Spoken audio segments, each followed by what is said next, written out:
What's up, everybody, and welcome to the 38th episode of Speaking of Stadia. I am, of course, one of your hosts, Aaron Cini, and as with me always is the bearded beauty himself, my favorite John Krasinski on the internet, Too Tall Porter. Jake, how are you? I thought you were going to add in a proud owner of a PS5, Jacob. Oh, damn it! What a missed opportunity. So you're doing great. You're proud. Yeah, owner doing of a PS5. fantastic.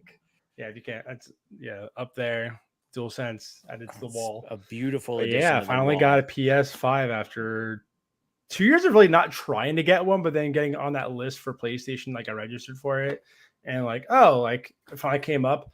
I guess I should tell my story now. How the code that they sent out that time didn't work for anyone. I went on Twitter, posted about it, like, hey, like this isn't working, like why? And people are commenting like, yeah, no, it's the whole link doesn't work. And then someone's like, oh, the link from last month, the last time they did this, works. And then this is just a lesson for everyone in clicking links on that people send you randomly on the internet. Don't do it. It worked out for me, but don't do it. The panic attack that ensued. The panic attack that ensued afterwards, like, oh my god, this is real. But because I already had my order like ready to go, because I was like, I can fill my order out, but I can't hit complete purchase because I didn't use the access link. But once I did the access link, my order was like there. I just hit like accept and went through, like had my credit card information already there. Like, so I knew it was like legitimate because it was like the actual site. I already had my information there. But someone randomly added a link like, hey, this is the link from last month. It worked for me. And I just trusted them blindly like an idiot.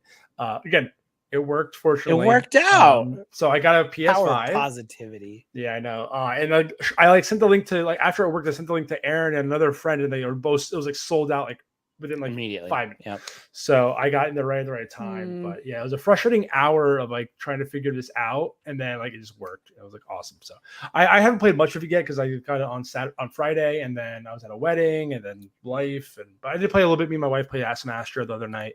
A lot of fun. Maybe some more tonight. So we'll see. And rounding out the third chair, she puts the Supernova in Nova Scotia. She's the Xeranix to my Xanax, Fiona. I just threw that one off the cuff. How'd you like that? That was unique. I'm not on Xanax, but it felt right in the moment. Fee, how are you? I'm doing pretty good. A little sleepy, but that seems to be my norm over the past few weeks. Yeah, it's been fun. Who knows what's happening? Because I cannot see a doctor to save my life. Quite literally. I was like, I love that it's like the best and worst of universal healthcare. Is like you get all the healthcare, but it's like now of course something where you are, the doctors are. Well, I've been. Is it always that way? It's been not. It wasn't as bad before the pandemic. Now it's just been you have there's no such thing as walk-in clinics anymore. Wow. You have to call ahead and make an appointment. And I've tried to consistently call my local clinic every morning. They open at 9. Their phones are always busy until about 9:30, and then by the time you actually might reach someone, they're like, we are now full for the day. Please try to call back later. If it's an emergency, please call 911. Thank you and have a great day. And then they don't let you book because you can't book a day in advance. You have to book on that day, or you're not going to be able to see anybody. That's so annoying. That It's so is that sounds better than getting a PS5. Yeah. No, gracious. it's crazy. It's crazy up in here. So That's wild. I'm doing great as well. My boys won the Stanley Cup this week. I'm wearing my Stanley Cup patch jersey and my hat that showed up today. Just in honor of the big win. So congratulations, Avs. And Eric, thank you for predicting the Tampa Bay Lightning and helping us secure it. Really appreciate that. So yeah, I'll take I was like a very minor Avs fan back in the 90s because of Patrick Waugh. Patrick Waugh. Okay. Yeah, most people go with Forsberg or Joe Sakic, but I respect the Patrick Waugh call out. I like Patrick Waugh. Also, I mean the Sega NHL game really helped a lot too. Oh, fair. My vice principal in high school was Mr. Roy, and we definitely called him Waugh the entire 4 years in school. Of course, you have to. Yeah. So, especially being here in Colorado. So, it's been a minute, guys. We've missed you. In case you're listening for the first time or you've just missed us in the last 6 months. This is Speaking of Stadia, a Stadia podcast where we run you through the news, talk about what's going on, give our opinions, all that good stuff. 3 months of news. Yeah, I know 6 was an exaggeration, but it was hilarious. Of course, for joining us live. Thanks so much. We always appreciate it. But yeah, let's dive in. Before we get to our very first segment, which is always the same, Jake, what are you drinking? Yeah, I had first get a glass before. Yeah, I poured it. Oh, I didn't pour it actually. I just heard the can. Yeah. I've heard to grab a glass before I came in here. I was more worried about other stuff. But yeah, I'm drinking Zigmeister Gleam. It's a New England style IPA. It's good. Not bad. Nice. I am drinking my homebrewed Thin Mint Porter, which is very jealous. Just delightful. 2 boxes of Thin Mints right into it. Very jealous. Gotta send me that recipe. I will. I definitely will. I'll make that this winter or something like that, or this fall. Yeah, it is normally a winter dark beer for me. Of course. And we got this stuff in the winter, like all the grain and everything. Just didn't end up having time until the spring. So here we are.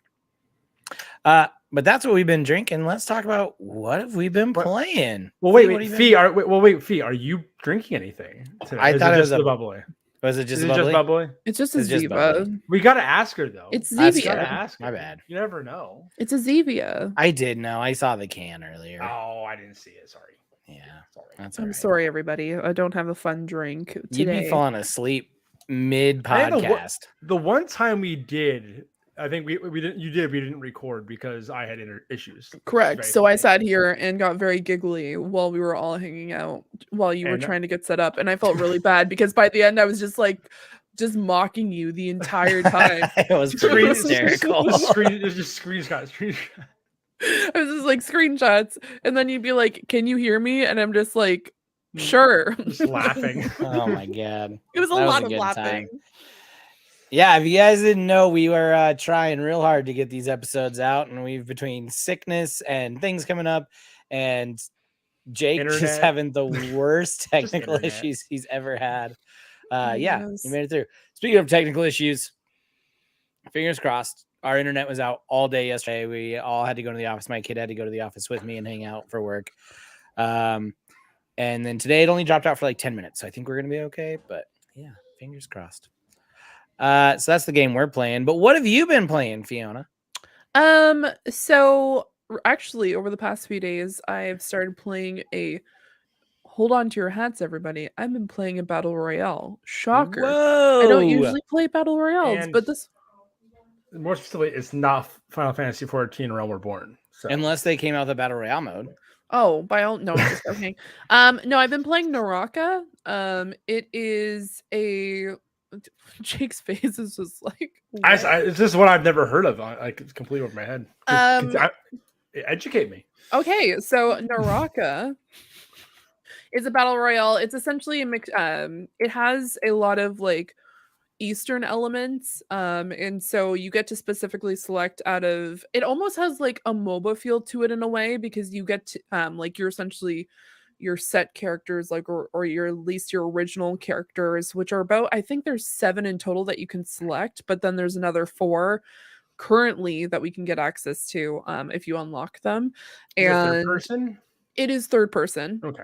And so rather than just find a gun, it is you can hide out. It's and then also you have elements of like you can instead of just having, like I mentioned before, a gun, you have short swords, broadswords, like crossbows. There's nunchucks. So Also, very melee focused. it's melee, but also there are range. There are guns that you can get. Yeah. Is Okay. it this Good. game? There it is. Oh, That's a come on. that's a There it blur. is. Yes, it is. That is the game. Yeah. Islam was tweeting about this the other day, and I thought it looked super interesting. I'd never heard of it until then. It's Naraka Blade Point. Yeah. And I'm not Hmm. usually a huge fan of like battle royals. I actually usually meme on them quite often and I just joke around about them. But this one has like a lot of different story elements to it. Too. The characters that you can select have their own storyline that you can unlock by playing them and using specific elements. One of my favorite characters, and I'm gonna have to like look her up because she's just completely adorable. It's Oh my goodness, how do I describe it? It almost has like a samurai ninja feel to it, Okay. because you have like a lot of elements of like you can hide. Also, there's no fall damage, so you can just jump from the highest cliff on the game and then have Love no. that. But it's interesting in a way, just because then you can hide out. You can climb up a tree and then hide in the actual tree itself, and so you Now can you're go right. scouting. You can also hide in different buildings and stuff like that. There are elements where you can, the character that I like is Karumi, sorry, and she's a healer, but she also has like different like stats buff and stuff like that. But the elements of being able to hide out, and then it's not just like, oh, let's like here's a llama and with a gun, and then like you just like a bunch of like IP and stuff like that. I don't know. I feel like Fortnite's just all over the place, whereas with this game, like there are crossovers with other like games that have come out, and I believe in Japan or in China. I don't know off the top of my head, but you get just different types of weapons. You go around the map, you can get the same thing. You get a common, rare, epic, legendary weapons and stuff like that. And Typical. then Yeah. the typical stuff. But there's like a lot of different things in the story arcs of the characters, and the more that you play them, the more you get like at least your compatibility with them goes up, and so you get like more abilities. For example, with Karumi, she has this healing ability where she has two where she'll link with one person, so a person on your team, so you can just instant teleport to the person that you're connected to, or you can instantly heal them, or you can have this massive umbrella that just heals you, or you can just heal your entire team as like your ultimate. So it has things like the MOBA where you can level up and then also get those like ultimate abilities that you get over time. But no, it's also smaller. I believe it's 60 for a actual team. Like overall you have 60 people in the lobby. There is solo mode, duo mode, and then trios. So we've just been playing that. But no, I appreciate the fact that it's not just like here's guns, first person mode, and then just getting instantly like nauseous playing it. Yeah. Oh but yeah, no. for you with your But also the character creation is absurd. You can just you have your like main character or like character that you want to select, and then you can just upgrade, like you can change them whatever way you want to. And I didn't even know it for the first few hours that I played, mostly because Lucas didn't want me to know about the character creation. And so when I pointed out like, man, there's a pink person, and he's just like, must be a level up somewhere like on the who knows why this person's pink. And I'm like, well, that's weird, but whatever. And then I went to my character, just changed, like, because you can select different faces, and I'm like, wait, there's a plus sign. He's like, oh no. And I click the plus sign, and the character creation is like this long, and you can change like the ears size and position, you can change the eyes, and you can change the entirety of the person's face. And I'm like, okay, this is perfect for me.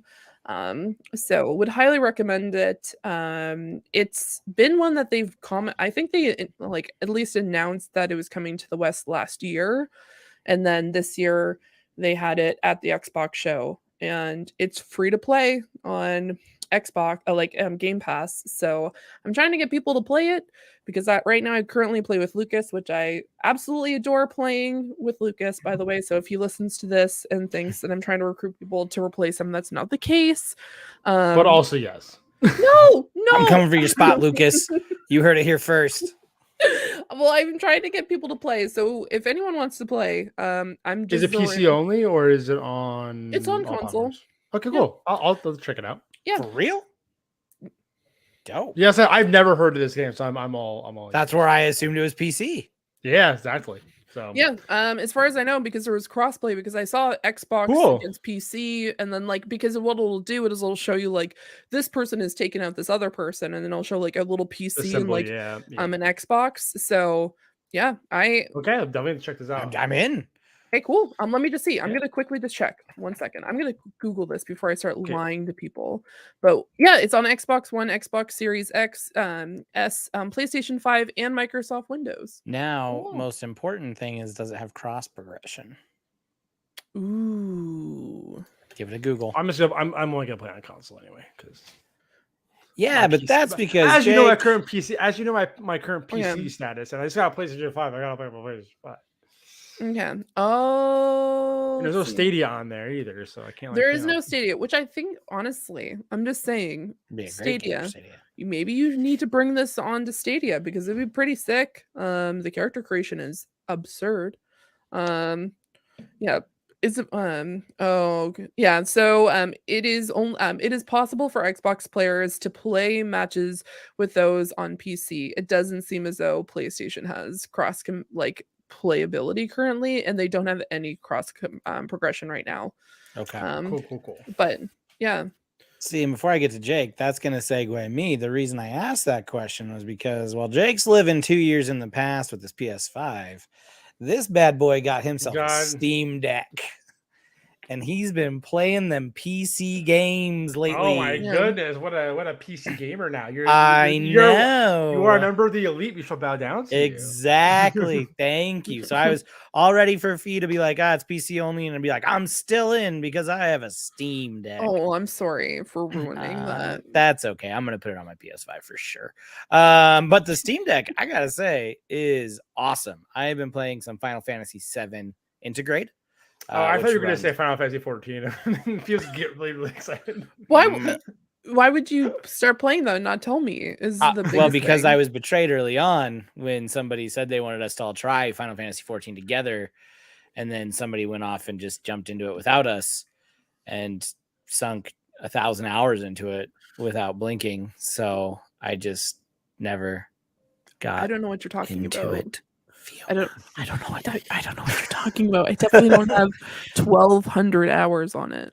Yeah, see, I told you without blinking. So I played some Final Fantasy VII Integrate, and then this little game that people have been talking about on the internet called Neon White. Holy crap! What a fun! I'm super interested in that. It is. What is that?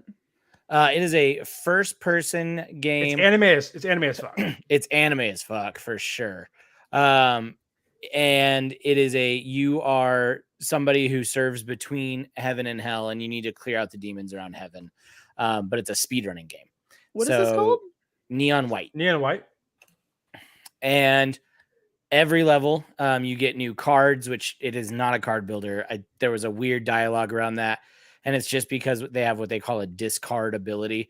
So a card is just a weapon, and the discard is just its secondary ability, but the secondary ability wipes out its ammo faster. And the levels you are trying to get faster and faster and faster. Levels can take 13 seconds.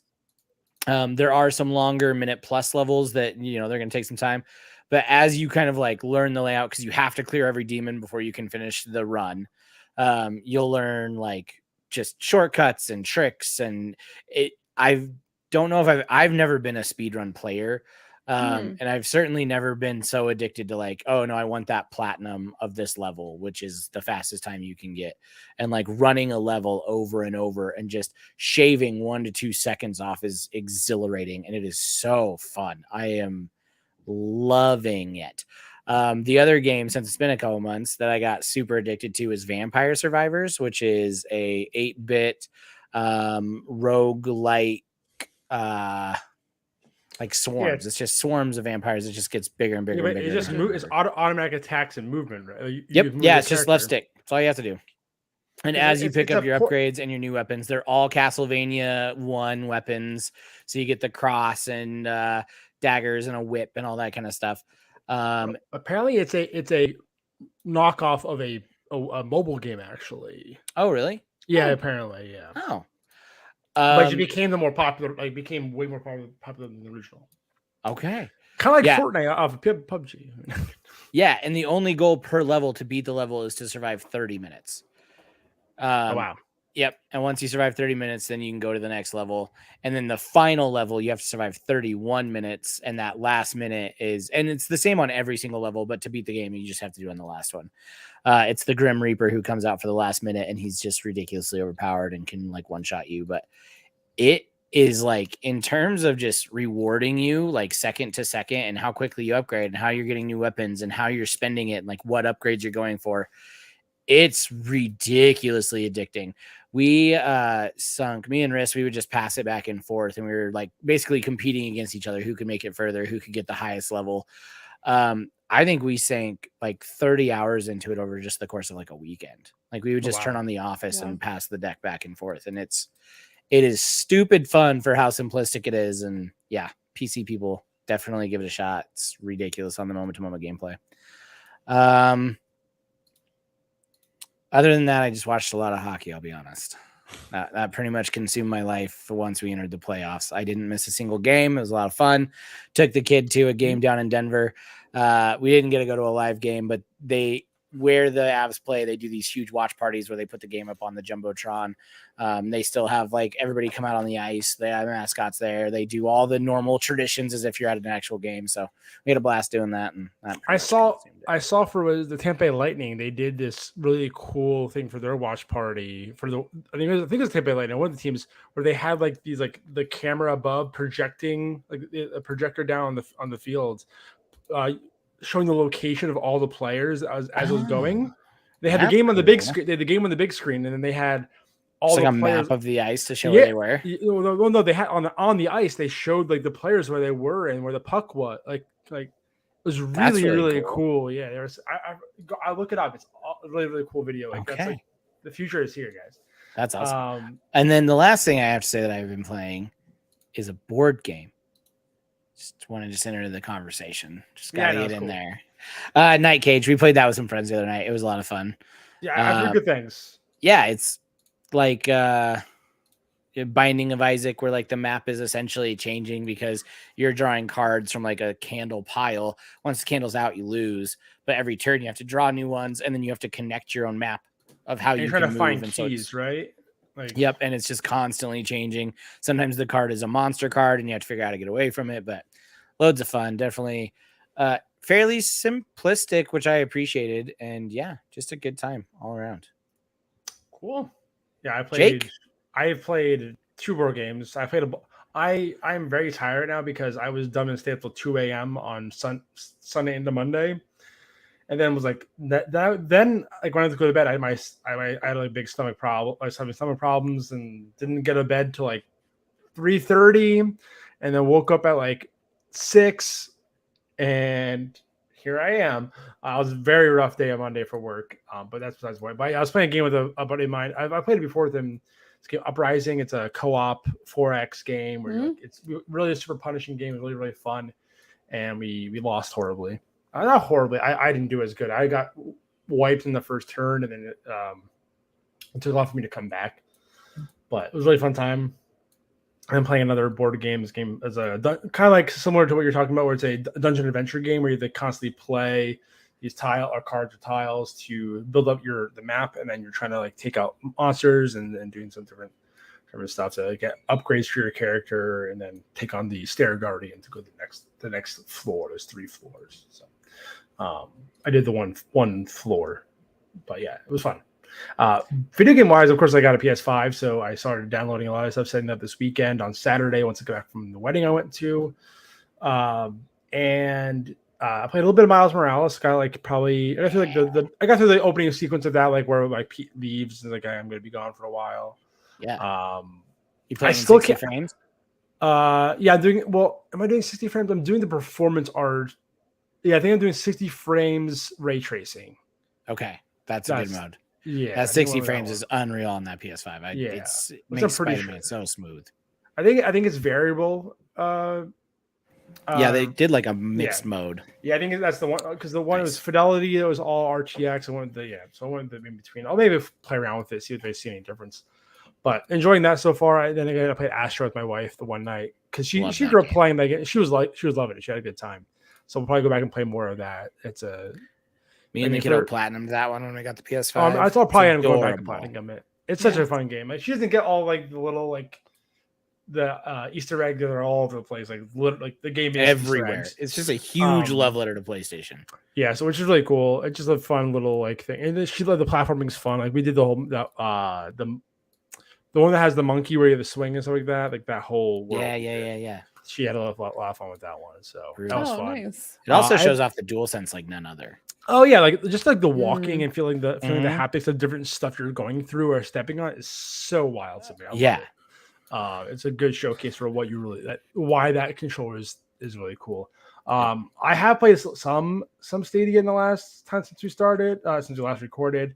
I actually played Lumo, which is a like 3D puzzle game. It's like each little individual puzzles you're kind of going through. It's a really pretty game. I really like the art style of it, like neon-y, but then like dark. It's like has the light stuff. You're basically this little like blob guy trying to move things around to like unlock the next area, the door to the next area. But it's really cool because you can see the whole game essentially below you. Like and every so often you get these big checkpoints. It zooms out real big so you can see everything. And it's just like cool seeing how you're progressing down this through this world, how far you're going. But I'd recommend play. It's a good like if you just want to like just have a light puzzle and just like chill for like a half, like even like half-hour chunks. That game is you can go through like a few of the little puzzles. Definitely a game I'm going to be going back to on and off throughout the next foreseeable future until I finish it. I also did start Avengers finally on Stadia, which I bought like a while ago on. And I didn't get too far. I got like maybe 2 hours in. I need to go back to it. Now PlayStation 5 is distracting me quite a bit right now because I have a bit of a backlog to go through. Because I've been waiting patiently. But no, I'll pick? What I mean for character. Oh, I guess if you're playing the story, it makes it I'm playing the story. Yeah. I'm playing the story. So I got to like the Hulk and everything that I met him. So I'm fairly early still. Okay. But did you have a favorite standout in that opening level where they kind of like just quickly let you play through everybody? I mean, Thor was fine. It didn't feel just like God of War, but he felt good. And I like Cap was fun. I thought Cap was pretty fun with the shield, being able to throw the shield around. Those are my favorites. Yeah. Chat Stadia in the comments is Black Widow main for him. Awesome. Good stuff.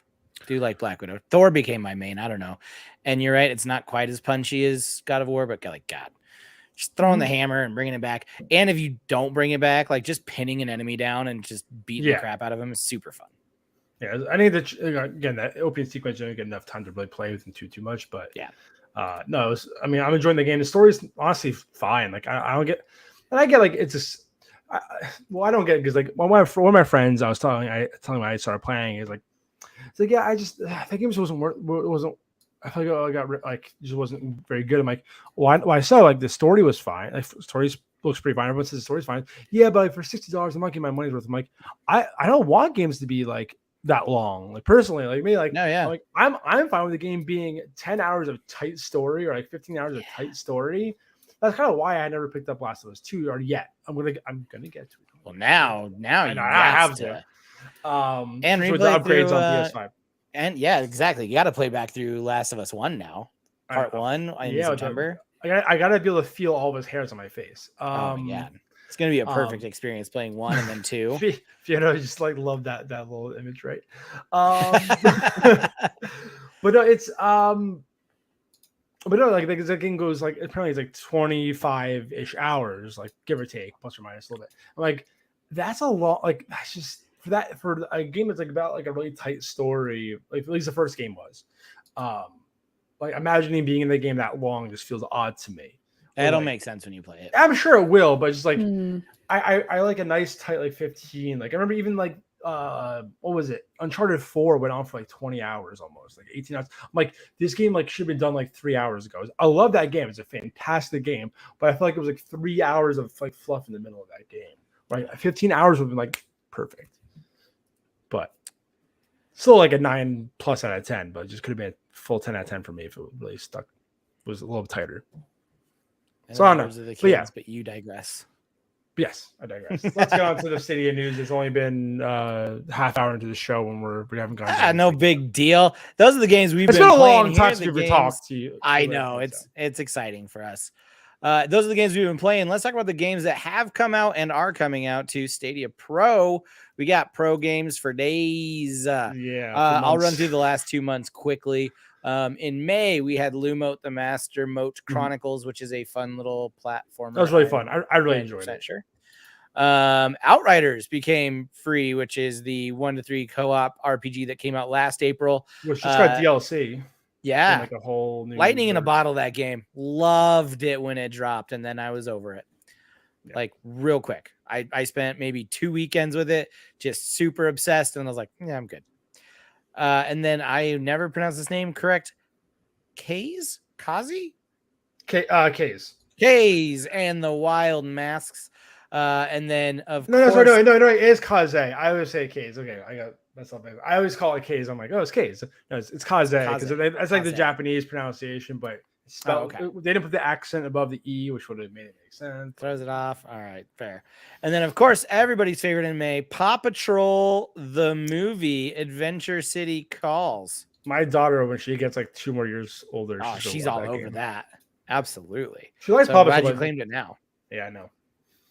And then in June, we had Deliver Us the Moon, a sci-fi thriller set in an apocalyptic near future where Earth's natural resources are depleted.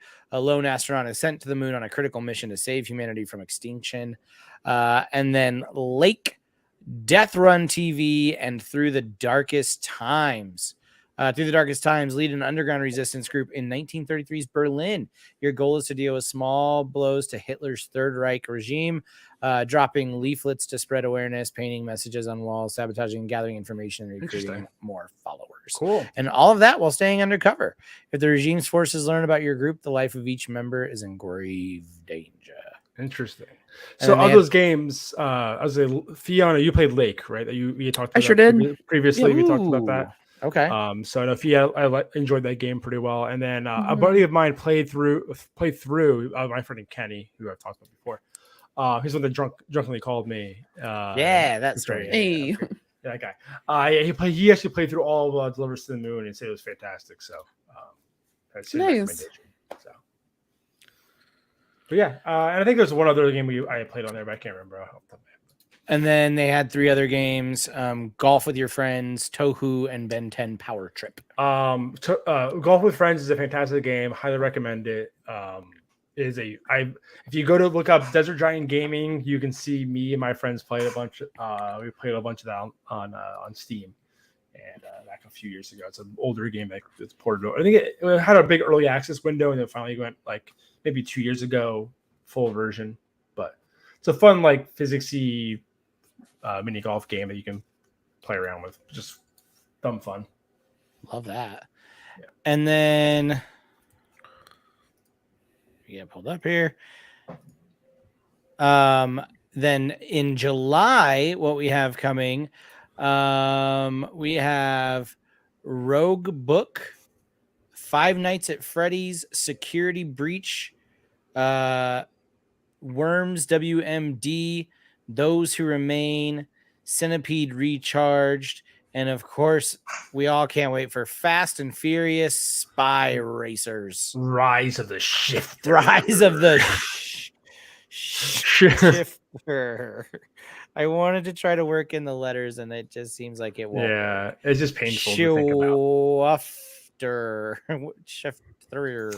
So Anyways. Of these, Rogue Book seems like the most interesting one. I'm not sure if anyone has played that. I looked at it briefly, but do they have the trailer there? If you want to pull that up, if the trailer's there, don't worry. If not, don't worry about it. They did not. No. Okay, no. Sometimes they have them. Yeah. That game looks the most interesting of them, to be honest. Obviously, in the chat, we got some people clamoring for Worms and WMD. I never really tried the Worms games.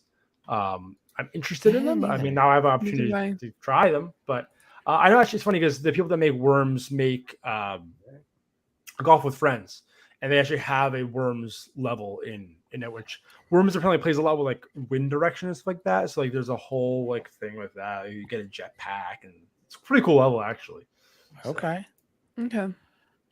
And then my kid will be stoked to hear about Five Nights at Freddy's. He has entered that phase officially. Everyone's got that Friday Night at Freddy's phase. I feel like You have to have it apparently. Horror has become his jam. He loves it. We don't watch anything too crazy, but for him, like he'll watch whatever I let him because he's obsessed and he loves Five Nights at Freddy's. He's currently on the 4th game. He beat all of the first 3. Yeah. So you really need to look into the board game nemesis for him. It's like aliens without being aliens. I'll send you a link afterwards. Don't worry. It's like the closest thing to being aliens without being aliens. It's very thematic. Which we have the alien board game. Well, this one in the game, like someone plays as you can play it as someone is the traitor and you don't know it's like the thing. Yeah. Okay. There's some cool stuff. So yeah. Also, we have a few other people in here. So I guess Roguebook is a deck building game. I like deck building, so you'll be all about it. Yeah. It's like one of my favorite board game genres. Especially this reminds him of SteamWorld Quest. You got obsessed with that for a minute. There we go. So exactly. Thank you for validating my excitement. Daughter is 12, wants to play Five Nights at Freddy's with him. I played through the first one with him, and then he played the next 2 without me. It's not scary, just so you know. It has some fun little like jump scares here and there, but the animatronics that are after you, they look cheesy enough. Like, I don't know. I didn't have any issue with it, and he hasn't had any nightmares or anything like that, and he just thought they're really fun. I think it's probably maybe half a step above my Hello Neighbor. Like, oh yeah, that game's weird. Scary. Did he get in Hello Neighbor or no? No, he didn't. That's like another game where the youths get it really into. I don't know. The youths. Yeah, it's true. These youths. He skipped right over that Hello Neighbor and straight into Five Nights at Freddy's. Fiona hasn't said anything for the last 10 minutes, but the faces she's been making have been just absolutely great. No, it's just sometimes you just have to sit here and make faces on a podcast, an audio podcast. Audio podcast for all the other people. Yeah, absolutely. No, Five Nights. I'm just making faces just because the idea of skipping from Hello Neighbor to Five Nights at Freddy's. I haven't even played Five Nights at Freddy's because I'm just like, absolutely not. You play that Dead by Daylight game all the time. That's so much different. It's very way scarier. What? No. Yes. It's not scary. It's suspenseful. I would say it's suspenseful. Yeah. Scary. Aaron, there's a reason. I don't like horror either. I like the game. Yeah. There's a reason why there's a dating sim coming out for Dead by Daylight. That's adorable. What? Yeah, there's a dating sim coming out, like an entire dating game with the Colonel from KFC got his own dating game too. So I know, but I'm gonna be on. Why not? I just wanted to put a disclaimer. I'm not one of these people.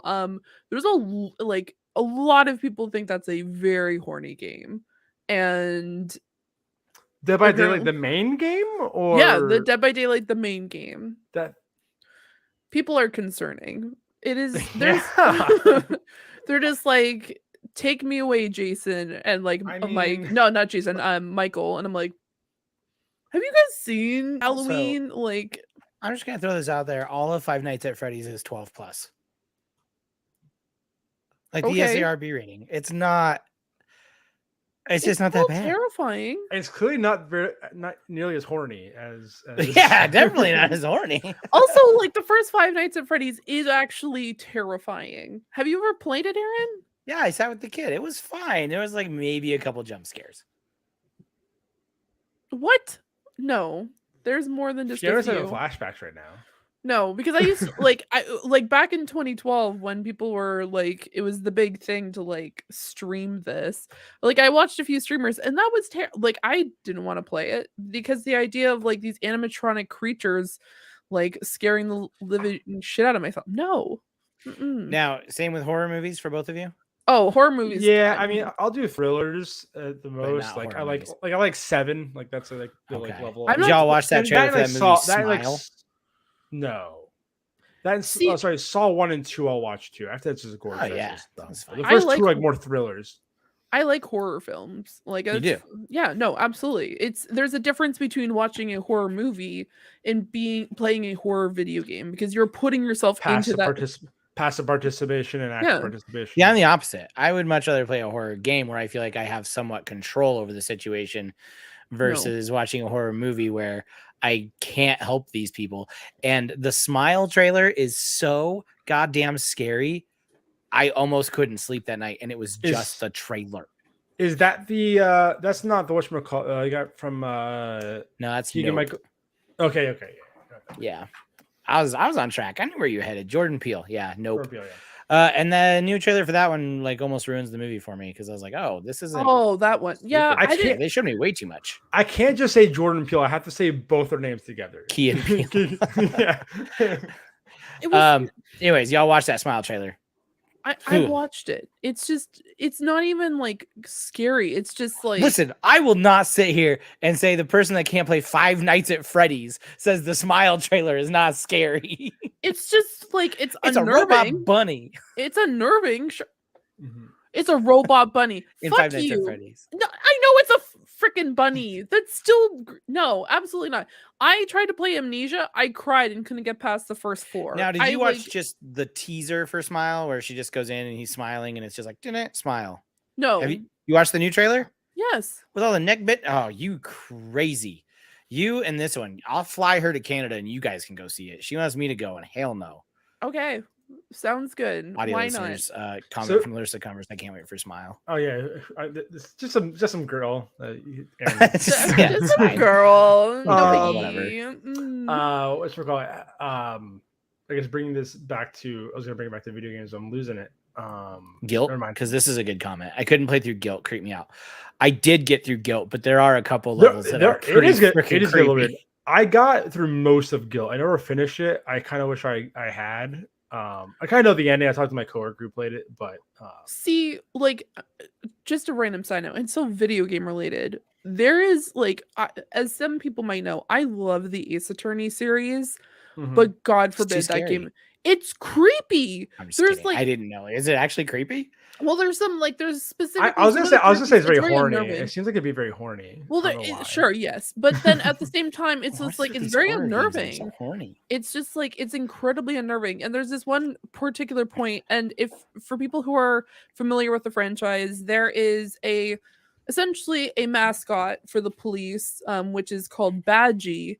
And Badgie is a blue kind of like felt creature that has like a crown for a head.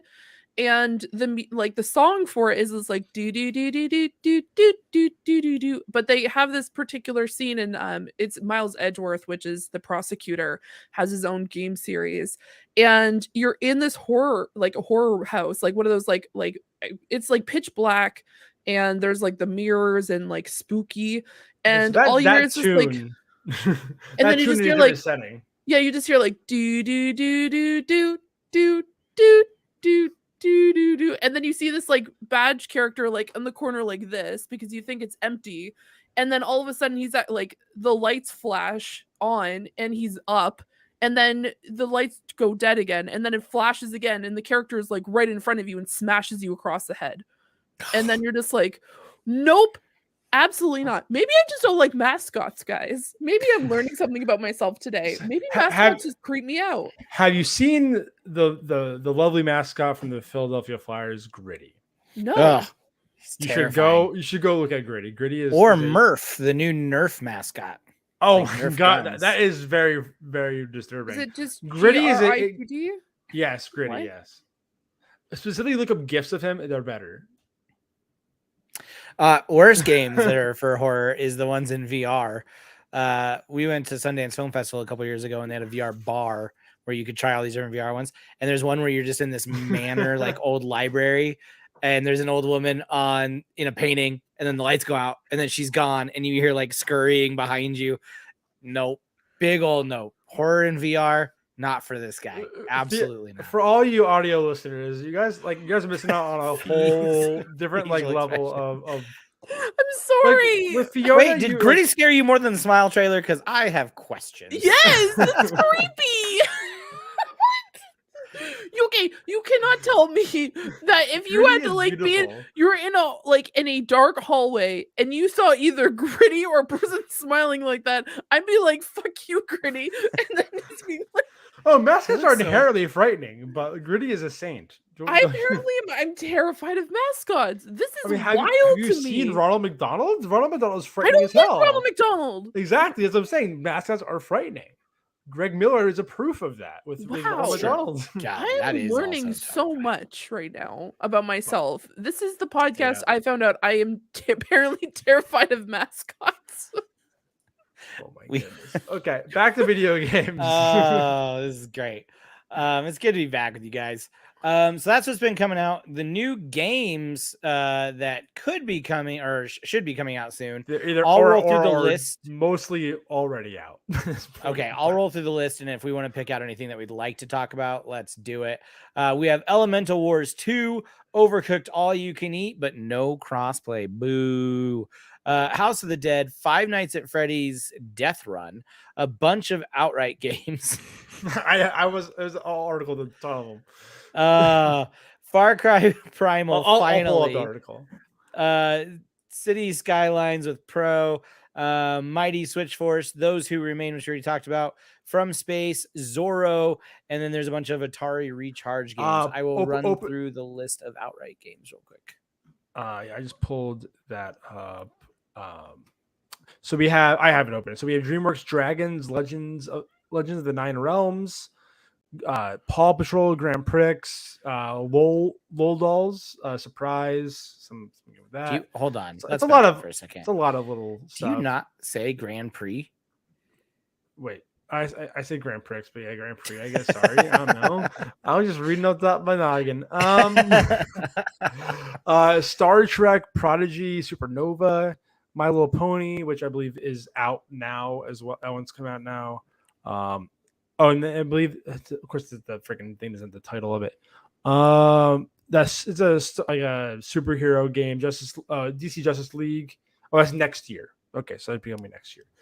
So yeah, they had a bunch. They're the ones that have a lot of like kid-centric games. Obviously from the titles you see a lot of other stuff on there, so that's always good to have. And the Atari stuff is actually kind of like, I'm not sure if it's big, but it looks like they're all coming this month.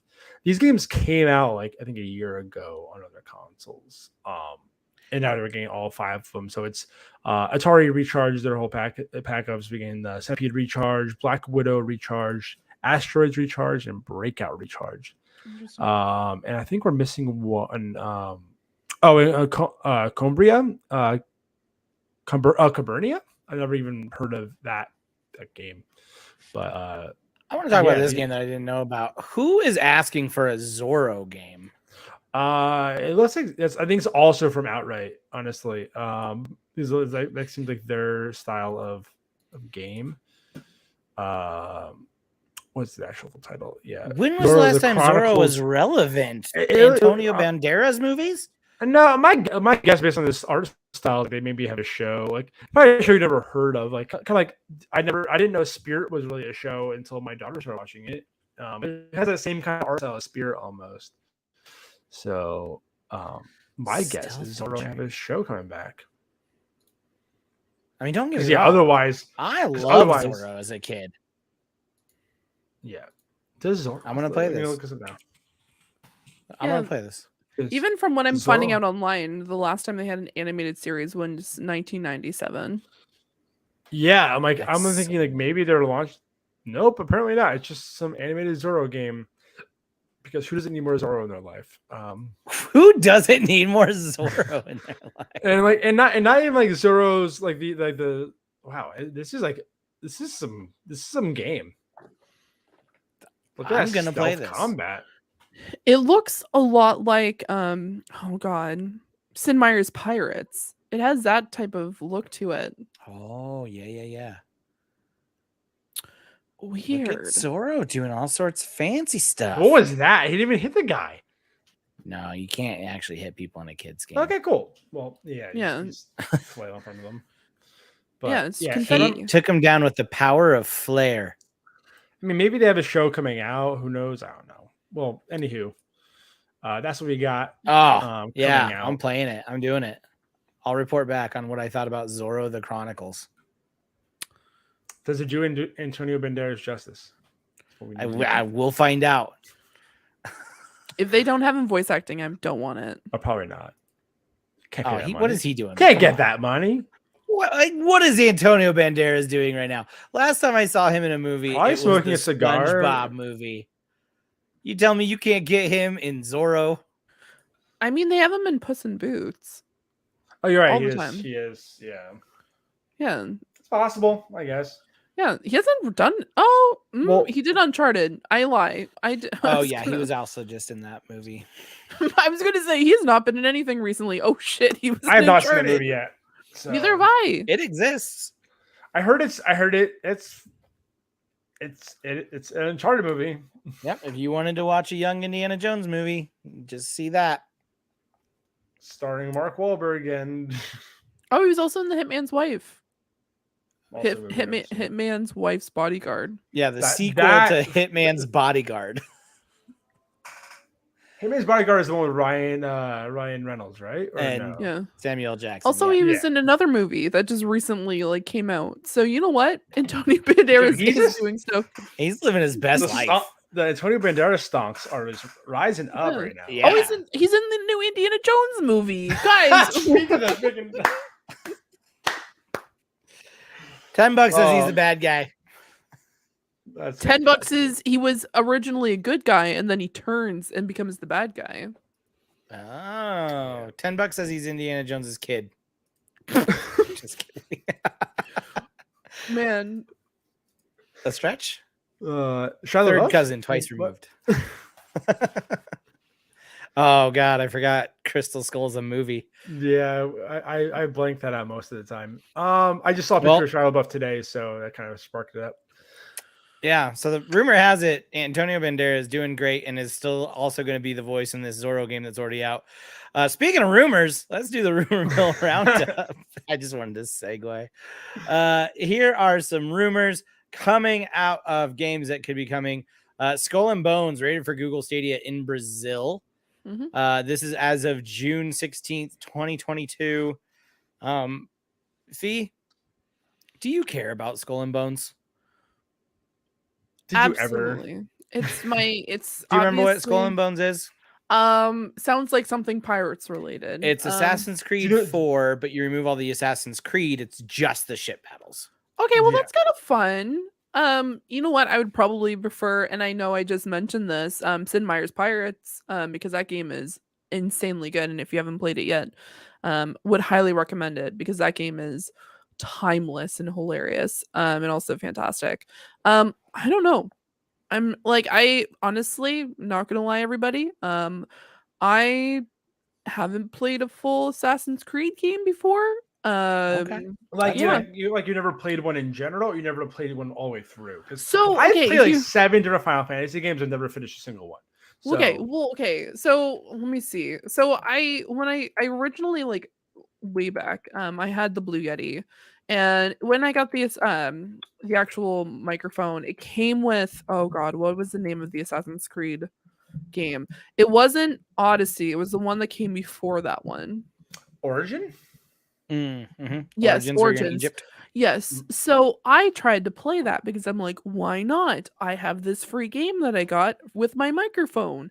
I played it for 5 minutes because the cart and the camel that I was camel that was taking the cart around decided not to continue its route on the road. Oh, you're trying to continue hide its in it? route. No, it just decided to continue its route in the air on a Oh, palm shit. tree and then crashed into a house. And then during that dialogue, I'm while like, you're there, that Kalos had a little too much to drink. yeah, and while you're having a conversation with the dialogue, you just see this like cart like almost like sideways behind the character, and I'm just like, this isn't it for me. I don't know what you did, Ubisoft, but this isn't it for me. And I've played multiple Fallout games, so I just turned it off and I haven't touched one since. Yeah, Alright. probably the best. I mean, at that point, I heard that game kind of ramps up kind of slow in the beginning, if I'm not mistaken. But Yes. everybody Yeah, I dropped argues. out before I got through like the main intro. I couldn't do it. Yeah, Yeah, because but there's like it's like the pre-intro and then there's the actual introduction to the game, and I heard that game's fantastic. Otherwise, it's just that doesn't do justice here. It doesn't treat your time well. yeah. No, either way, who knows? Skull and Bonesy, if you didn't know, this Yeah. game started in development in 2013. 9 years in the making. Yeah. You're here. Several delays. I didn't realize it was even an MMO. I didn't know it was an MMO either. I didn't realize it was an MMO. It started as just as a ship battling game. And Right. people were like, cool, but like, what else do we do? And so they like, well, we're gonna go back to the drawing boards and add like the actual crew members and make it more interactive, but you're still just a ship. And this is being developed by Ubisoft Singapore. It's the first video game led by that studio. I was gonna say, didn't they already have a pirate-based game called This is it. No, this is it. This is the one. This is the one. Didn't they have Black Flag or something? Black like Flag that? is 4. Is yeah, the but Assassin's Creed. Which Assassin's is Creed the one 4 that is he was Black talking Flag. about, that they took the pirate fighting from and made it his own game. Yep. You know what? Because I might try people loved that part of Assassin's Creed. My least favorite part. It's my favorite Assassin's Creed game, and I just did not enjoy the ship battling. Yeah, I didn't like I mean, gonna get that far into Odyssey, like maybe 10 hours, but like I did I not wrote here. enjoy the ship stuff with Odyssey really. So Yeah. And then just a few days ago, as of June 15th, so earlier this month, we had news that Saints Row had been rated for Google Stadia by the ESRB. that's the reboot, I'm pretty sure. Yep, this was the first mention of the game possibly coming to Stadia. There's been no official confirmation from the developer. It was also rated for PC in Korea, I'm pretty sure. Yeah, and when Stadia Source reached out, they said we have no news to share about future Saint Rose titles. Recently, Saints Row Boss Factory was released. Boss Factory is a free to download and allows players to create their Saint Rose character ahead of the full game's launch in August. But that was also not included in Stadia. Cool. Well, so, we've had the others. Well, 2 of the Saints Row games, I think, at least on Stadia now. So it would be out of the realm. Yeah. And we got 3 at least. I think 3 and 4. The 2 we have Stadia. So, not out of the picture. Another Ubisoft game we got added as rated for Stadia. Nothing like super crazy. It's an older game. A game I actually still want to go back and play. Valiant Hearts. Yep. That would be a nice little addition. I was surprised it wasn't added when they did the original run. It's a World War I game where like you I played like the first like bit of it. I never picked it back up.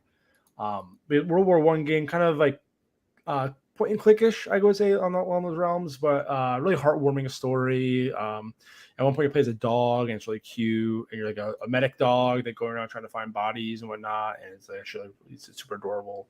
But it's like a story about like these people live along the border of Germany and France, and like they're married. They have the kind of one guy goes into war, and it's like he's separated from his family and whatnot. It's just a really nice story. I remember Greg Miller liking it a lot, and it's funny in school I did AP history, honors U.S. history 2 or 1, and then jumped to regular like college prep U.S. history 2, and completely missed World War I because of like how much in depth they covered like things. Like I got to the Civil War and then World War II, and I just missed everything in between. So like my knowledge gap is like World War I. So it's kind of a cool like going back and like learning more about it. I mean, I know like the general like high level of World War I, but it's kind of cool playing that game and learning the history. It's very, very well done, very thoughtful. So it's like a UB Arts game. So And then the last one is Way Forward. CEO hints at more titles coming to Stadia, including River City Girls 2.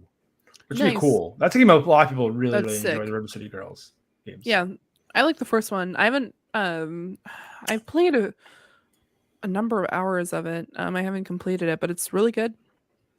It's not a game I would usually like select for myself. Lucas wanted to play it one night, and I just really enjoyed it. Also, like, just it's very silly, but at the same time, it's a beat 'em up, right?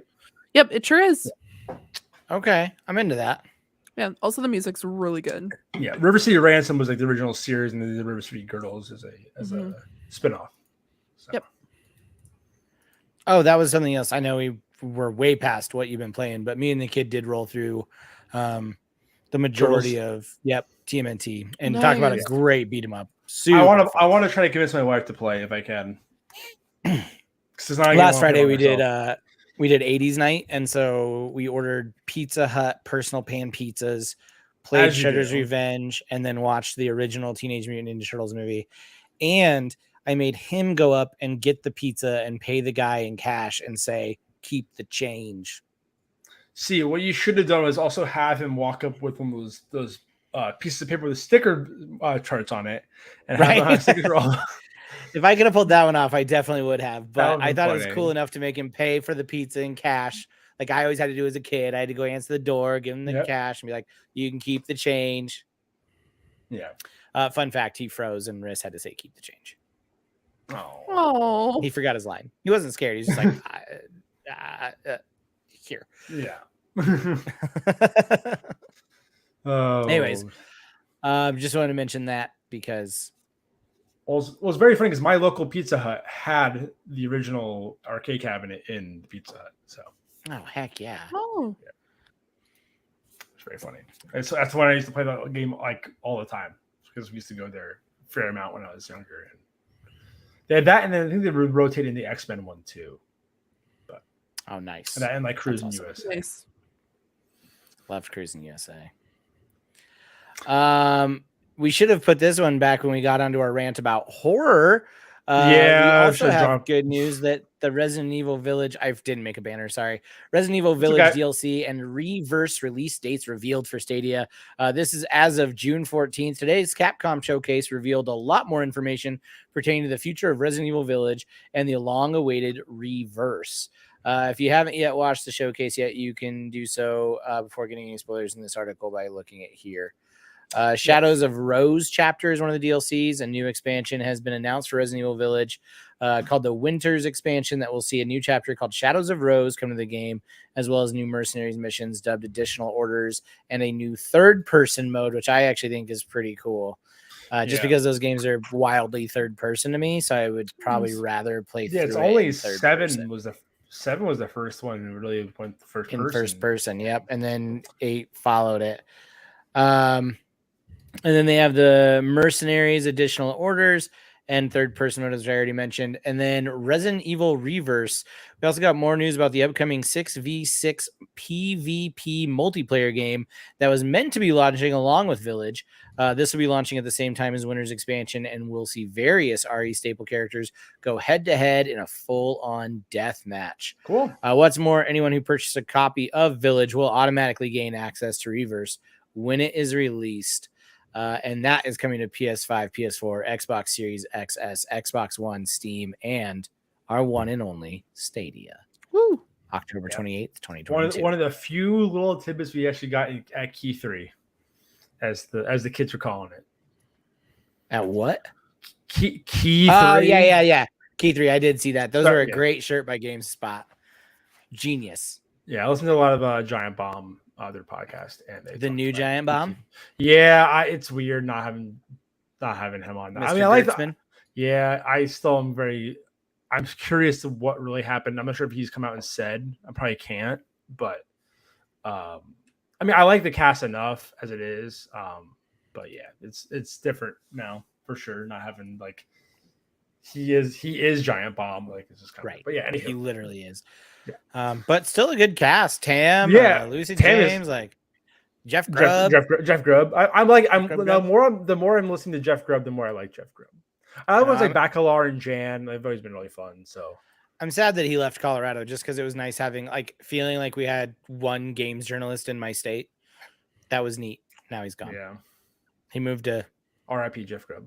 Somewhere cheap. He's dead too now. Yep, he's dead to me. Speaking of other things that are dead to me, I haven't played FIFA 22 in a minute.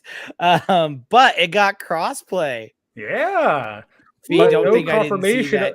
But no Madden 23 coming out, at least that we know of. And we don't know if FIFA 24 or whatever it is going to come out, 23 is going to come out as well. So it's like, this is cool. Are but you supporting Stadia? What are you doing, EA? Like, what are you doing? FIFA. I saw that shade. Don't think I didn't. I saw FIFA, it. do you like the footy? You also called her. Do you like the footy? It's so hard not to say. Sure. No, I'm not a shocker. I'm not a huge sports person. So the idea you guys have a team over there, apparently in Nova Scotia. We do in the Canadian Premier League. We sure do. Yeah. What's their name? Could not tell you. Nope, could not tell you at all. It's the Wanderers. That is the. That's a cool. That's a solid team name. That's a solid team name. Yeah. It is. Do you know what the mascot is? There's no fucking mascot. There's a bridge on the fucking logo. That's what it should be. That doesn't mean there's not a mascot. That is not mean there's not a mascot. I don't want to know. I don't want to know anymore. It's not like the Philadelphia Flyers have Green's face on their freaking logo.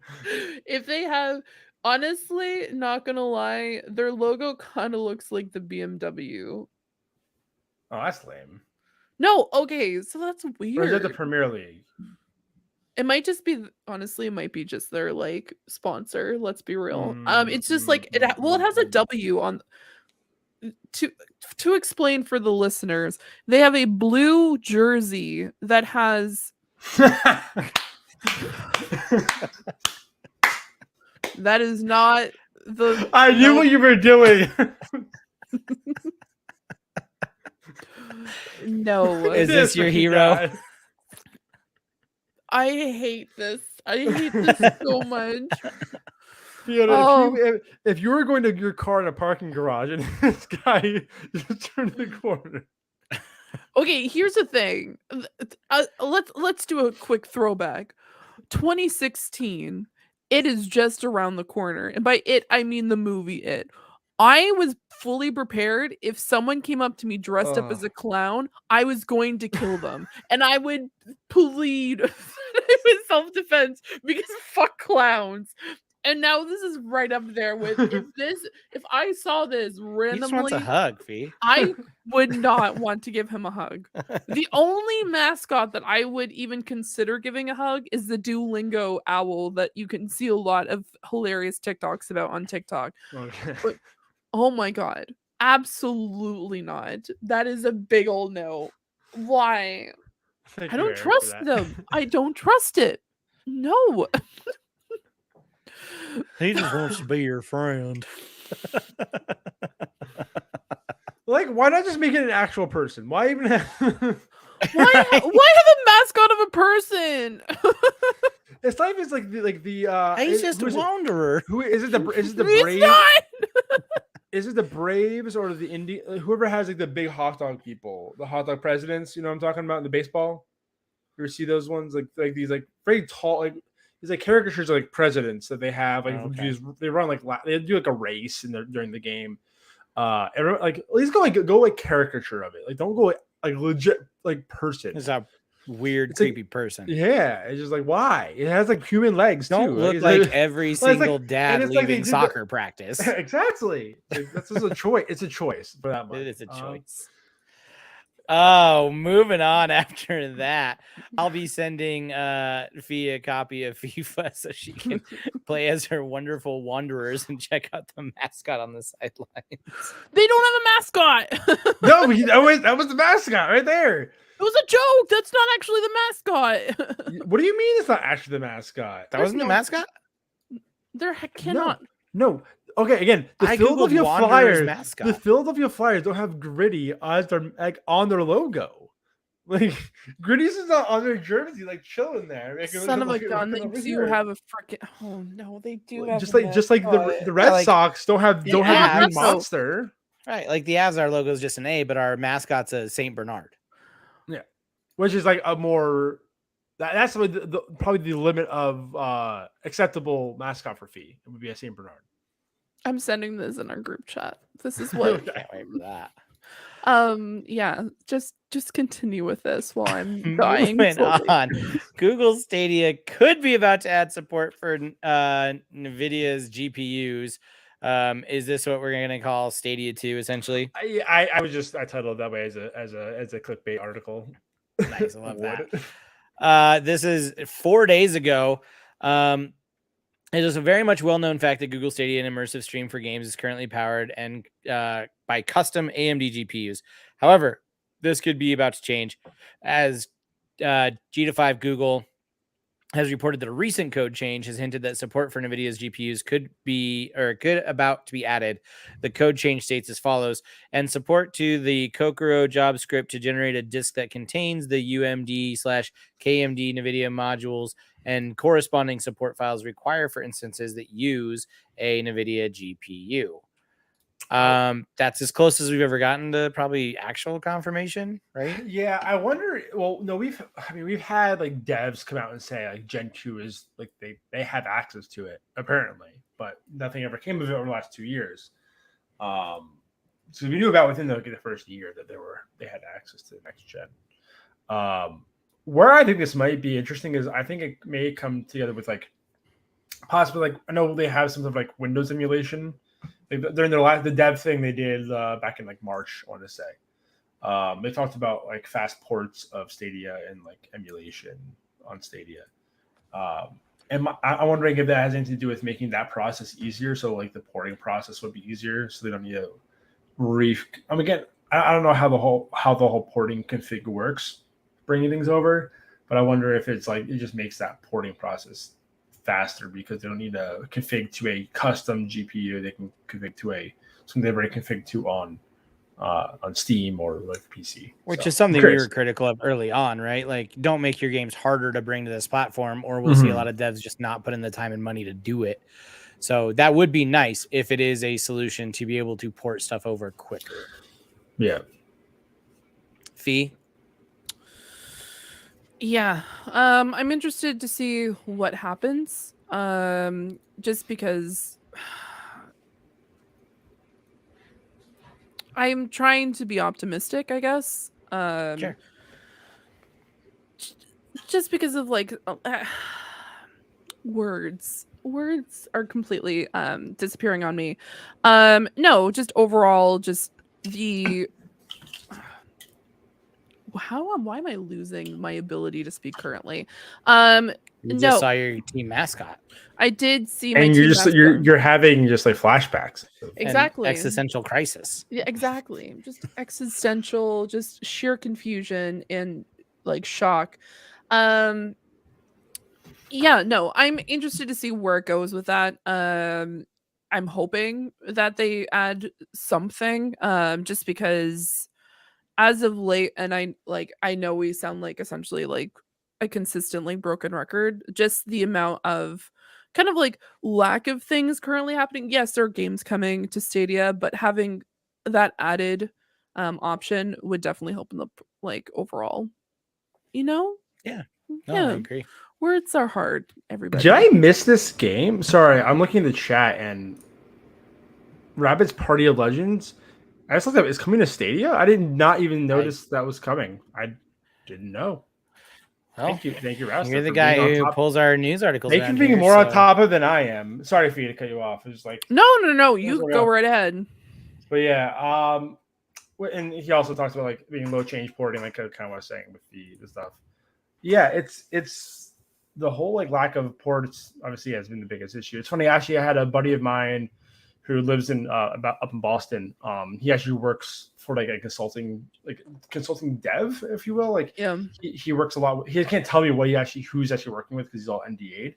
But yeah, actually, I was talking about Stadia because I do this podcast, obviously, and I'm one of the few people that enjoy Stadia. It feels like in the world. But he was talking about like one of his actual boss actually worked, or one of his coworkers worked on a port for Stadia, one of the games. I don't know which one, because they actually worked on port for Stadia because of one of his friends was the developer, and he just did it for him as like a favor, if you will. So people are porting them. It's just like getting the people on board and make it easier and whatnot. So Yeah. Which will be important as we talk about our next story, like making it easier to bring your games to this platform. Something they should have thought about as hatching chickens or laying eggs, which came first. I didn't remember writing that headline. It's fine. It's perfect. It's perfect. Thank you. It's perfect. Let's just throw it out there again. Hatching chickens or laying eggs, which came first?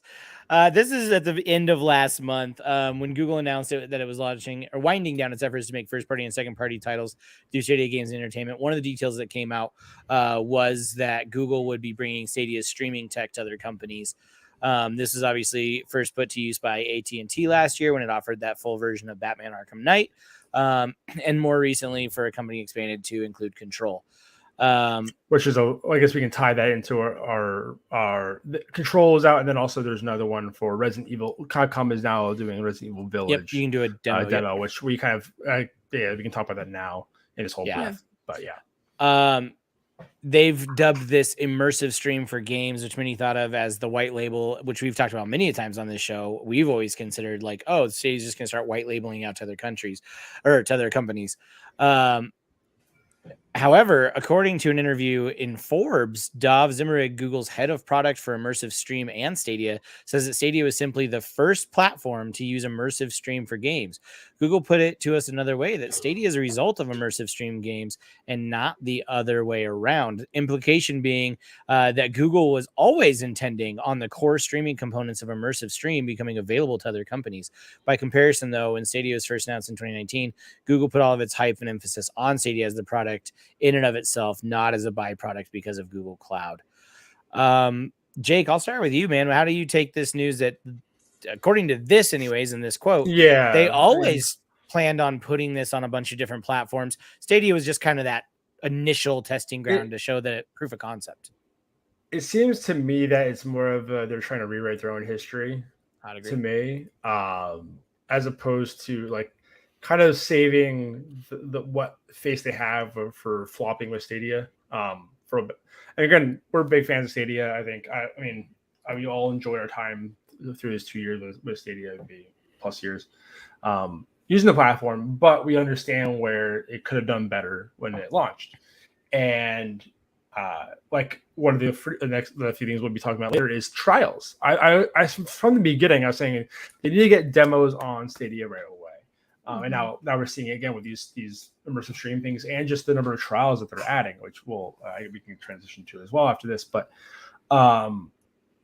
it just doesn't. It's definitely, to me, it comes up as them trying to just rewrite their story in a positive way, because saying, "Oh, Stadia came first," and then this is we spun it off to this, and it makes it sound better to say, "Oh, this is always the plan. Stadia was just the platform that we're using to build up this platform, like this other tech." So yeah, Fee, thoughts? No, I definitely agree with Jake on this one. Just because if this was always the plan, would you have bought studios? Would you have put all this? Started your own last minute? Started your own last minute. And then just like I agree. I think it's them trying to rewrite history, and maybe the idea that, oh, we haven't really been advertising it as much as we could have. Maybe people will not know of our past discretions. Who knows? As much as I love Stadia, I think there was a lot of missteps. And I think trying to say, oh, this was our plan all along, and so trying to kind of like cover up what they've done, I think that's not the way to do it. I think they should have acknowledged what errors they've made and then realize, like, you know what, we realize that this is the true purpose of what we want to do with Stadia and with just the abilities that we currently have. Just because it just, best way to kind of put it, it kind of seems like a cop out a little bit. Just like, you know what, like, oh, don't mind that massive like thing under the rug. This is what we actually meant, as there's like a massive like elephant of problems underneath that said rug.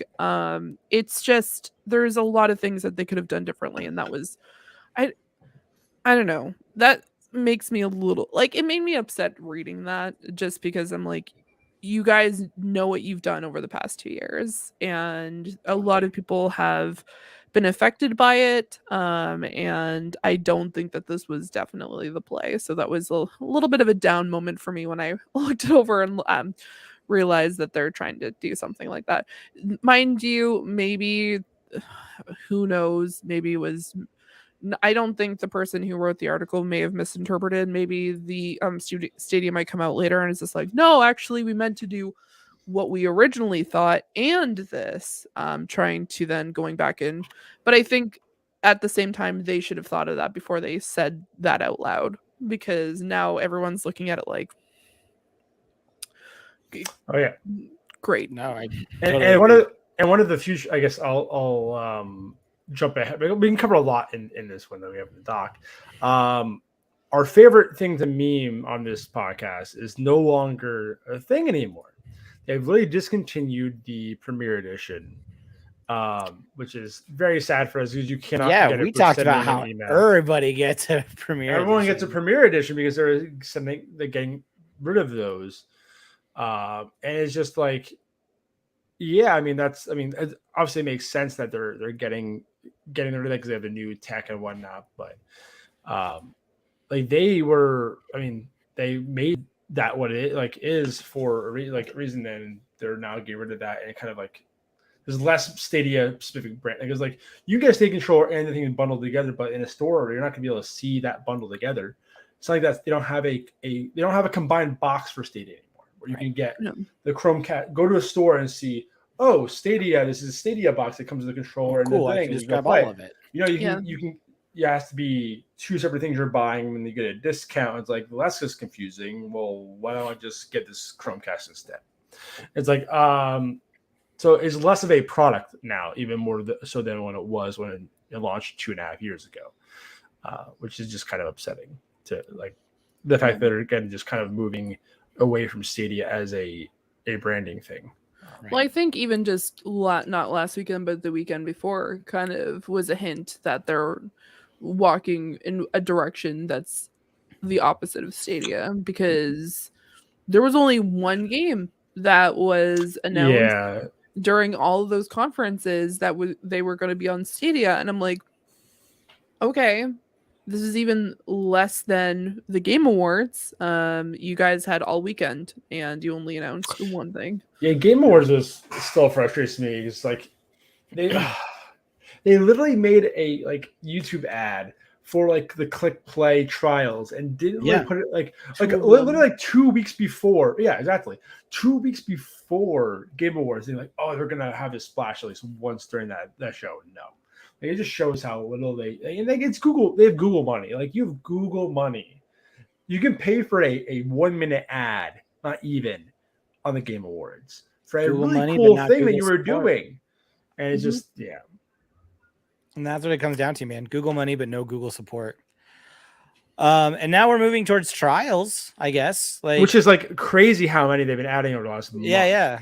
Which tells me, like, are they going to start axing Pro? Are we going to start seeing that get cut down?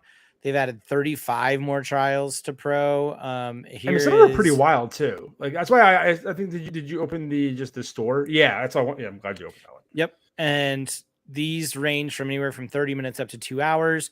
Assassin's Creed Valhalla is on here for 2 hours. Yeah, some of you can't see because you haven't claimed already, unfortunately. But yeah, but it's a wild list. Like, I'm interested in trying like Chris Tale or like. I think everyone should buy. Wait, is it zero? Does it say? I don't know my contacts. Darksiders Genesis. It's 0 because I'm pro. I just haven't claimed it. Oh, that makes sense. Okay, it's a great game. You should claim it. Claim it right now. Claimed. Done. You can for an hour. There you go. Far Cry you can try for 2 hours. That's really cool. Primal you can try for 1 hour. Get Packed you can try. So I mean, they have Grime is 2 hours, which is shocking for that game to give you 2 hours with it. Humankind is also 2 hours, which makes sense. So that's a game that would need time. Yeah. That's another game I saw during Key 3, but it was like, oh, there's DLC. Yep. But nothing new. Yeah, Jotun, which I loved. Yeah, ton of games on here. A coworker of mine has been playing Jotun on Stadia and says he's been liking it. So as well. It's good. It's fun. Nice. One hand clapping being on there is kind of funny because that game's like $3. Just buy the freaking game. It's fantastic. Yeah. But what if I just want to try it? But if you don't want to yell at your controller, yeah, I guess. But just literally the game is yelling at your controller. Risk of Rain 2. Yeah, I mean, there are some solid games on here that if you really want to try it, you can jump in and check it out. But again, part of me wonders, is this going to start hurting the actual pro? They're going to move more towards, well, you can try it, but then we still need you to buy it. Mm-hmm. Yeah, I'm curious. Oh, and Ease too, like at the end, like that's pretty big. So yeah, there's a lot. I mean, it's like game. I think I saw a post on Reddit. It's like over 60 games now on trials, I think, in this list, which is wild. So yeah, that it just this is a cool, like that is a cool thing, and I could probably say till I'm blue in the face, people try this on Stadia and they're not going to. That's the thing that's sad. It is very sad. Yeah. But you know what's not sad? Talking Dogs. Yes. That is a game. And it is coming to... I put this in here mostly for fee, just to be honest. Thank you. I feel like this is something that Fee would just be down to hang out with. Talking Dogs. Yeah. I wish it was cats more so, but has been confirmed for Stadia. Sound that new game, Klaxon. Talking Dogs is coming to Stadia. It's a single-player, story-driven, third-person title where you play as Phil, the husky, who is on a journey to find his best friend who has been gone missing from their hometown. Wait, you play as the dog? Yep. Okay, I'm here for it now. Yep. I'm definitely here for it. That sounds like really sad. Oh, here's the trailer. Here we go. Okay, let's watch this trailer. Sorry for all you listeners, all like 50 plus of you. I see the numbers. Unreal. This is a long title. Oh, come on, get to the. I know you got to show your engine and whatnot, but give them 3 seconds. Not even. Yeah. Look at all this buffering. You're still not playing. What are you doing? Did your internet just drop right now? God, I hope not. You can hear me, so no. Yeah. Oh my goodness. Okay. Well, anywho, wait. Footage is not actual gameplay. No, it's not. No, it's literally it goes down into the grass and then goes up into the sky, and then it's this talking dogs. Oh, that's it? That's it. Oh, that's a bummer. Gameplay. There's a dog. There's a dog, you liar. Well, I mean, look at that dog. Look at that pup. Look at that dog. But can you pet him? Look at those blue eyes. No, you are the dog. Oh. Then what am I? 50 plus listeners on the audio, Jake, but I'll tell you, only 2 out of 3 listeners live. You know what I'm talking about? Yeah. Fee's over here not understanding that you get to play as the dog. Unbelievable. I'm sorry. I was trying to check out the trailer. Oh, so that's Talking Dogs. It'll be coming day and date to Stadia, and they say they're on track for launch. Also, shout out to Kelly Games, right? That's who it was. They will be doing more games on Stadia. Cool. Yeah, and speaking of more new people coming to Stadia, I know there's a Kickstarter. We're also bringing board games into it because board games are a lot on Kickstarter. But the Kickstarter Project Z unfortunately did not fund, but the Kickstarter campaign was canceled. But they actually are still continuing the game on Stadia and are becoming an official partner with Stadia. So that was a cool little story out of that Kickstarter. A lot of big. Actually, I think we kind of sort of broke that in a way, via Twitter, them confirmed, I don't know, we're still plans for it. And then 2 days later, they posted that they were going to, they're a partner with Stadia, which is really cool. So it seems like it's a really small studio. The game actually like legitimately looks cool. Like I'm not even like hyping it up because it's Stadia. Like it legitimately looks like a cool like co-op zombie game as a like where like again it's kind of like common, but the game actually if it plays as good as it looked actually in the demo the vertical slice they showed, it looks like it has some promise. I legitimately am excited for that. And then our last little thing, which is kind of funny because literally this week they announced the sequel to this. But Super Bomberman R Online is Hey, closing you're ruining my vibe shop. here, man. Oh my I have goodness, a whole I'm sorry. thing. I I'm have a whole sorry. thing ready to go, and you're killing it. I'm just killing your vibe. Go, sorry, You're killing it. Like Go. Stadia is sending the store 6 feet under. I have well, a you whole skipped like. it. We I need wasn't to take. sure. It was No, we're gonna done. take a moment of silence for 2 things that are now dead. The first one being the gaming section on the Stadia store. This comes from 9 to 5 Google. After they announced the Pixel and the earbuds, for the first time in the couple of years since Stadia launched, the gaming tab on the Stadia store has been removed and replaced with a earbuds tab, effectively burying buying Stadia on directly from the Google store without searching for it. Not the Stadia store, but the Google like Play Store. Yeah. So on Google, the gaming section has been removed. Essentially just another nail in its own coffin. Yeah, talking about what came first, Immersive Stream or Stadia, and rewriting that. They literally removed it from their storefront, which is kind of. How are people going to buy a Stadia if they don't know what a Stadia is? Well, and they don't have a Premier Edition anyway, so they just buy a controller and be confused. So, Does this controller work on my PlayStation? All right. What are your thoughts on Stadia or Google removing their gaming tab from the Google store? Google gonna googs? Google's gonna googs. What in the googs are you doing, Google? That is trying to think of the nice words to say, or like at least optimistic in this case, because I like to think that I try to be as optimistic as I can. But that just seems like not the play. If they want people to actually use Stadia, um I feel like they should have it in some capacity. It's not like they're hurting for cash that they can't have another tab on the top where they can just have games. I don't know what's going on there. I don't think though. So I decided to go to the store and see where Stadia lives now. So Is it on the top, non-existent? no, it's existing, but it's buried. So on the top they have phones. I can share my screen. Look at that. Look at this technology we have, guys. Look at this technology we have. This is gonna crash his computer, you know. No, I mean probably. Where is it? Play Store. There we go. So you go to on the top. Is it? Throw that in there if you can. Yeah. Thank you. So up here you have phones, earbuds. Which, what the article's talking about. Watches, smart home laptops, accessories, subscriptions, and offers.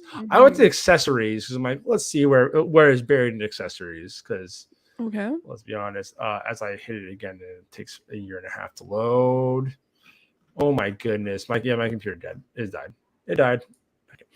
Let's try it one more time. There we go. So that's not load. So you got all these phones on the side, all this beautiful, beautiful stuff. Nest Cam. And it's buried all the way at the bottom under entertainment with Chromecast and Stadia. You have to get past phone cases. You get past phone cases and cords. It's like on this side. You have to scroll past chargers. And then Stadia, you get the Ethernet adapter from Chromecast TV, the claw, and this beautiful controller. So that's where Stadia lives now. Not. It's like not even in accessories. It's beneath it.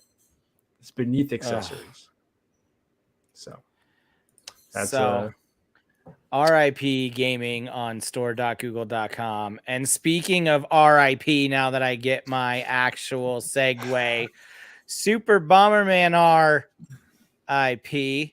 There we Konami go. are terminating Worth Super the wait. Bomberman R online later this year. Konami confirmed that this year they will terminate the service on Super Bomberman R Online across all platforms. They thanked people for playing and said that their service will be terminated on December 1st, 2022. A game that I infamously maybe had a little too much to drink and Jake just destroyed me at. Yeah. Continuously. It was fantastic. It was one of the first games to actually have the crowd play stuff. That was it's very horribly implemented because you had to like go to this lobby and like make a custom game. Like it would to make sure you had the right limit, and it was like really a big, huge mess. But it was one of the first games that have that, so it's kind of cool to sad to see it go. It was one of the first innovative things that Stadia had. And then it's funny because they also announced Super Bomberman R2 like 2 days ago. So, or during what was it yesterday? It was during that they're like Nintendo's mini direct. Oh yeah, did a day or two ago. Yeah, I think it was a Monday. Yeah, they announced it in the direct. I didn't know that. Yeah, the Super Bomberman R2. Yeah, I think it was in direct. Oh, they're launching R2 and then killing this one. Yeah. Oh, okay. I missed that part. And the last story of the day, let's end on a little bit of good news. Project Z still coming. This does come from the good friends. And I stomped over you because I talked about this already. But yeah, well. Yeah, it's in development. They confirmed it. Happy to announce that 314 Arts is now an official Google Stadia developer. That means our upcoming games will also release on this. Wow, I think what we should all do is go to their Twitter and then ask them where they can get all of this, the controllers and stuff. Because when I went to the website, I couldn't find it easily. How do I do this? How do I find the controller? Are you going to put it on other platforms that I can actually buy their accessories? Yeah. Man, I wish I could use the Stadia controller on PC. Like, let's be real. I think there's a way you can do it, but you had to what? You can. You just plug. No. But use it for other like Steam. You can't use it on Steam. Well, you can. You can. It's just difficult. Have you done it? I've done it once. Do you have to run an emulator thing for it, or no? You have to go through the actual like large Steam. Oh, big picture mode. Mm-hmm. Okay, and then add it there. Okay, I would be willing to do that. I own a freaking Steam controller. Of course, I'm willing to do that. I mean, which one runs better though? With Steam. And do you have a PC that can play a Steam game right now? Can your computer even handle Minesweeper? Boom roasted. Yes. No, boom roasted like his hard drive. Well, first of all, I do actually I can play games via GeForce Now, which I still subscribe to, even though I barely use it. Wow. I have GeForce Now for League of Legends and for Tabletop Simulator, and that's like all I use it for. Nerd. Which I need to get. Yeah, it's not worth honestly keeping my sub for. I should just sub to when I'm using it. But no, I can. My PC can still play some games. Like I'll be able to play. Like I'm not high res, but I can still play. I can play Hades and whatnot if I wanted to. It just wouldn't be as fluid as if I was playing it on my desktop. So I really the next purchase is gonna be a laptop. I just bought PlayStation, so like that was a choice. I was gonna say, I was just like, when you posted that you got the PlayStation, I'm like, that's a choice. That's for it. Man, I can't say anything. I had a really bad computer up until last March, so I don't know. I mean, maybe worst case. I mean, maybe because now you can get GPUs apparently again. Like we have a sort of micro center in Patterson, which is not a great town. Don't go there. But it's like on the edge of Patterson. It's on the edge of Patterson, so it's actually like a decent area. You can get on and off easily. I've gone there before. I got all my PC stuff there. So like worst case, if my graphics card's dead, I still need to have my buddy come over and like troubleshoot it a little bit. But worst case, get a new graphics card, and even if it's not like the high end, to get like a 1060 or something like that, and still be able to use my desktop. I'm thinking about maybe doing that. So we'll see. Just because it's, I mean, cheaper, quicker solution. Although I do want to get a laptop. So. maybe next year. Maybe next year. We'll see if the desktop works. Maybe next year. If not, gotta get to roll as long as it can. And speaking of next, we'll see you guys next time on another episode of Speaking of Stadia. That does it. Hopefully, it's not another 2.5 months until the next episode. Because I listened to the last episode like today. It was my birthday, which was in April. That was in April. Yeah, our birthdays are 5 days apart. Yeah. Thank you so much for hanging out with us for the 38th episode of Speaking of Stadia. Fee, where can the lovely people hang out with you? People can hang out with me on Twitter at twitter.com/Zoranix. And also sometime whenever I'm actually feeling better again, I am planning on streaming.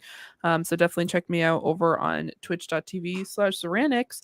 And also when we do come back from our hiatus, you can check me out over on twitch.tv/point in progress, where we talk about games. There's 5 friends, 3 time zones, 2 countries. I almost got that mucked up completely. And 0 friends. We're not friends anymore. That's what we're on hiatus. And also we've been doing a collaboration and plan to for the rest of the summer with our friends over at 61indie called Hot Gaming Summer. So we did all the E3 stuff. We've been doing a few other things after that. We also are planning on doing a podcast, but people got sick and we've taken once again the hiatus. So at some point we're going to sit down and talk to them about it. So definitely go and check that out. Definitely check it out and check out their Maverick review episode. They had the hottest guests on to talk about the best movie of the year. Mr. Porter, where can people find you? You can find me at Too Tall Porter, which is right here. I've been tweeting more. Yeah, you have. To tweet more. So yeah, I've been trying to be a little more active on the Twitter space. But yeah, other than that, I mean, that's pretty much it. I mean, you can find my disc golf. You can find my disc golf Instagram account, Too Tall Disc Golf. I think that's what my handle is. Let's get a TikTok going for you, baby. No, I refuse. See that Too Tall Disc Golf TikTok. I refuse to become a talker. So you gotta do it. You gotta do it. And you can hang out with me on Twitter at Aaron Seaney, AARONSEANEY. It's Shawnee. Oh my God! For Greg Miller, I completely forgot until you just spelled your name out about how you are Aaron Shawnee as per Greg Miller. Freaking Greg Miller. Yeah, I don't know what I tweet about lately. Mostly how many times I've seen Top Gun Maverick and the abs. Now the Stanley Cup's over. So after tomorrow, we're going down to Denver for the Stanley Cup parade in Denver. And then I'll probably not tweet about him much until October. But until next time, thanks so much for hanging out with us. And we can't wait till the next one. Goodbye. Peace.